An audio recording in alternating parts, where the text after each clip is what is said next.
I was standing in the jewelry store, the weight of the velvet box burning a hole in my pocket, when he dropped the bombshell that shattered everything. "You know," he said, almost casually, as if he were discussing the weather, "I should probably tell you that my ex isn't really my ex. She's still my wife." My heart stopped.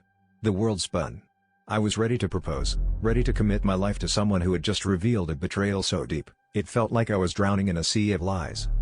As if that wasn't enough, he continued, unaware or uncaring of the devastation he was causing, "And we were kind of hoping you'd help us out." I blinked, my mind scrambling to understand. "Help you out?" I echoed, my voice barely above a whisper. "Yeah," he said, with a grin that made my skin crawl, "we were thinking you could be a surrogate for us." The words hit me like a freight train. Not only had he lied about his marital status, but now he wanted to use me as a vessel to carry their child. It was as if I had been cast in some twisted reality show where my life was the punchline. In the days that followed, I was a ghost, drifting through the remnants of what I thought was a future filled with love and happiness. Friends asked what happened, but how could I explain the depths of this betrayal?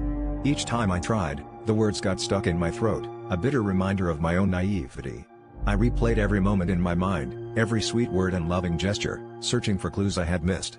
The truth was I had been blind, so caught up in the fantasy of us that I never saw the truth lurking beneath his charming facade. But the internal conflict that gnawed at me was not just about his deceit. It was about my own role in this sordid tale. How had I allowed myself to be so easily manipulated?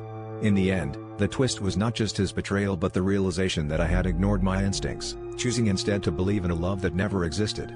As I walked away from the wreckage of our relationship, I vowed never to let anyone use me again. The lesson was harsh, the pain real, but it was a wake-up call that I would not soon forget.